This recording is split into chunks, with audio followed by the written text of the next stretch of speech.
जितनी सासें बैठी हो बहू से बात कर लो। 1 मिनट का समय दिया है यमराज जी ने। और जिनकी ये समझना कि हम ही आपकी सास हैं थोड़ी देर के लिए, आपकी सास ही कह रही है ये समझो। जब सास मरती है तो वो अपनी बहुओं से क्या कहती है, अच्छा बताओ। सास हमेशा यही कहती है कि मैं तो तुम्हारो धर्म निभा दी, अर्थात मैंने तो मेरा धर्म निभा दिया। मैं तो तुम्हारो धर्म निभा दी। आप लोग अपनी सास की सेवा करती हो मेरी माँ? आसनसोल में कुछ बहुएं ऐसी हैं, मुझे पता चला, मैं पूछवाया कि भाई देखो जरा क्या बहुओं के यहाँ हाल हैं। तो मैंने आसनसोल में कुछ बहुओं के बारे में सुना कि कुछ बहुएं ऐसी हैं कि अपनी सास को घर से निकाल रखा है, वो अलग जगह रहती है बहू, सास को बुढ़ापे में अलग रखा है। अब उसके पास कौन है रोटी बनाने वाला, कौन है उसके कपड़े धुलने वाला? तुम तो अपना पति को लेकर अलग हो गई। बूढ़ी सास का कौन ख्याल रखेगा? बहू बादाम का हलवा बना के अपने पति को खवाती है, खाओ, और वहां बूढ़ी सास बेचारी भूखी मर रही है। क्या यही तुम बहुओं का धर्म है? तुम्हारी सास तुम्हारे रहते भूखी बेचारी रहे, दूसरों के घर मांग कर खाए, तो धिक्कार है तुम जैसी बहुओं का। और धिक्कार है तुम जैसे बेटों का कि तुम्हारे होते हुए बुढ़ापे में मां का कोई 2 रोटी देने वाला नहीं है। बुढ़ापे में शरीर चलता नहीं है, कहां से आटा खरीदेगी, कहां से दाल खरीदेगी, कहां से कैसे बनाएगी।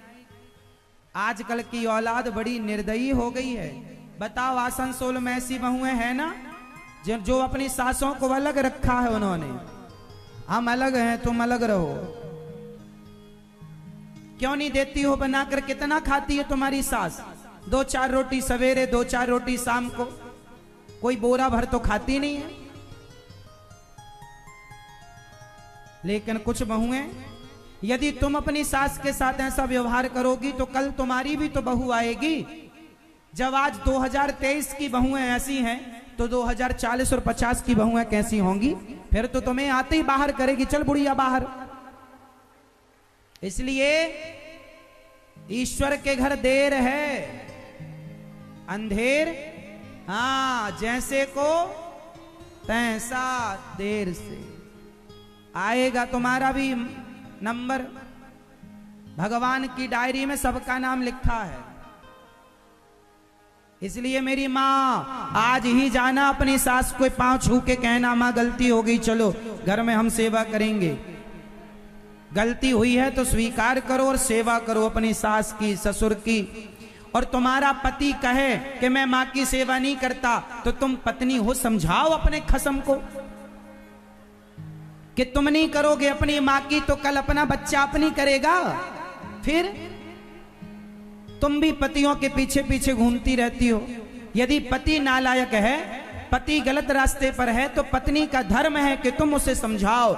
पत्नी वही है जो अपने पति को पतन से बचा ले। यदि वो अपनी माँ को छोड़ेगा तो उसका पतन होगा, और तुम उसका साथ दोगी तुम्हारा भी होगा। इसलिए तुम कहो कि अपनी सास ससुर हैं, माता पिता, इन्हें मत छोड़ो, इनके साथ रहेंगे। जहां ये हैं वहीं अपन। और बूढ़े माँ बाप को भी, यदि बच्चे पढ़ने के लिए शहर में हैं तो फिर आप भी उनके साथ रहो, है ना। आप ये नहीं कि नहीं तो मैं तो गांव में ही रहूंगी, इसी घर में रहूंगी। कई बार बच्चे कहते हैं कि माँ आओ हम आपकी सेवा करें, बहुएं कहती हैं, पर कुछ सास भी बड़ी जिद्दी होती हैं, नहीं मानती। आप तो कहो, ना माने माने उनकी जिम्मेदारी। हाँ, कुछ बहुएं इतनी चतुर होती हैं। आसनसोल की बहुओं के बारे में मैंने पता लगाया, हाँ सब जगह की, हाँ सब जगह की। एक बहू बोली, एक बहू की सास मर गई आसनसोल में। सास मर गई तो बहू जाके रोने लगी, फ्रंट में बैठ के रोई, बिल्कुल फ्रंट में बैठ के रोई, और रोती रोती बेहोश होती जाए बार बार।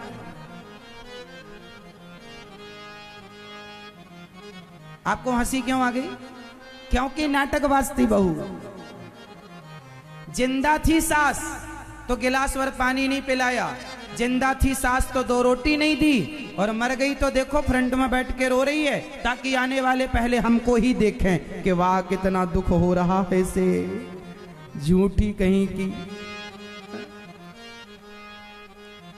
है ना मेरी माँ।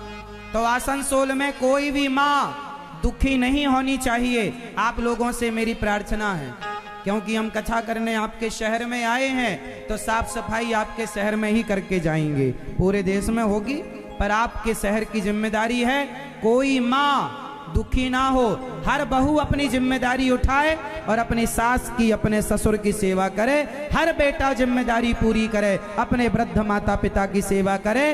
और यदि पत्नी की माँ, यदि पत्नी आपकी पत्नी की माँ यदि वह भी परेशान है, दुखी है, तो आप दामाद हैं, दामाद पुत्र की तरह होता है। आप अपनी पत्नी के माता पिता की भी सेवा करने लायक हैं। और यदि उनका कोई बेटा नहीं है तो आप ही उनके बेटे बनकर सेवा करें। आपके 2 माता पिता की जिम्मेदारी आपकी है। पत्नी के माता पिता हो या पति के माता पिता, माता पिता तो माता पिता होते हैं। सबका सम्मान करो, ये मेरी प्रार्थना है। तो आप सभी करेंगे ना?